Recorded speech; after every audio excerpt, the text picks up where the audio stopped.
Hello guys! Welcome to my YouTube channel. This is Manilyn Garcia, ang OFW dito sa Hong Kong. So, by the way guys, for today's video, ang gagawin ko pong video, dahil marami po ang nag-message sa akin. Actually guys, nandito ako ngayon sa China.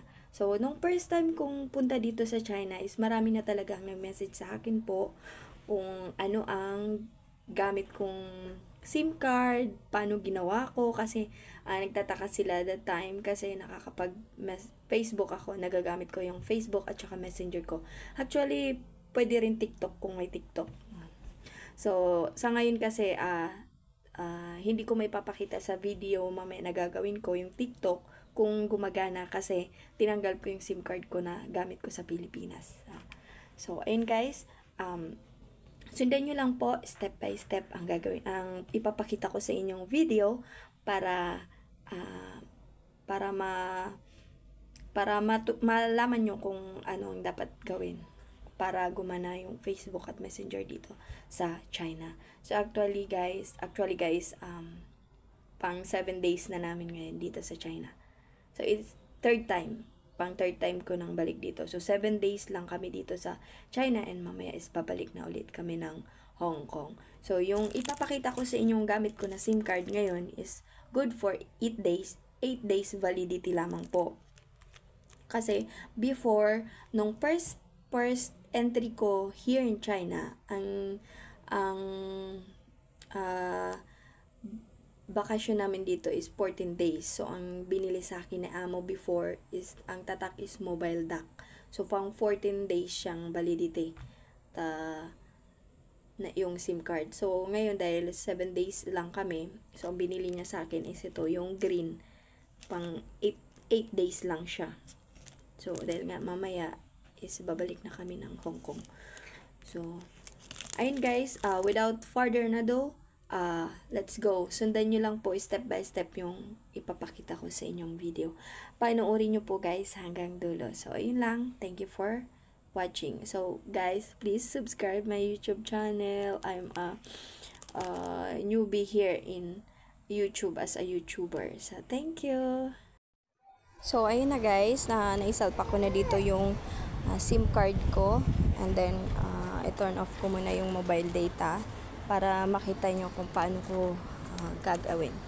So, ayan, punta tayo sa settings and then network. And then, mobile network. Click the mobile network and then tap natin yung SIM card na gamit natin ngayon dito sa China. So, ayan. Nakikita nyo guys, naka-off. So, ang kailangan guys is dapat naka-turn on yung roaming niya. So, ayan, katulad yan, pinatay ko muna kasi unahin kong i-turn on yung mobile data and then tapos, tingnan nyo, pag hindi tinurn on yung roaming, pag hindi nyo ni-roaming, ganyan siya. Kahit i-turn on yung mobile data, wala siyang internet connection. Katulad yan guys. No internet connection kahit tinurn on ko na yung mobile data. So, babalik tayo sa settings. Ayan. Balik tayo sa settings and then i-turn on natin yung roaming. So, ayan yung nakalagay, allow data roaming charge. So, wag kayong mag-alala kasi wala namang bayad yan. Wala talagang charges yan. Doon lang yun mababawas sa data na gagamitin natin. So, ayan, okay na. So, ganun lang guys ang gagawin nyo. Turn on the mobile data. Tapos, next is the roaming connection. Tingnan nyo guys. Okay na yan. Meron na siyang internet connection. So, ayan. Trinay kong mag-chat sa asawa ko dyan. And nakapag-send na siya. So, okay na guys.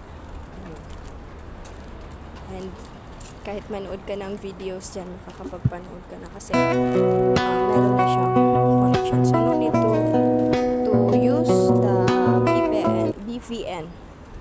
So, wala na akong ginamit dyan na VPN. Ganun lang guys. So, sana nagustuhan nyo yung video ko guys. Please like, share, and subscribe my channel. And sana nakatulong. Thank you.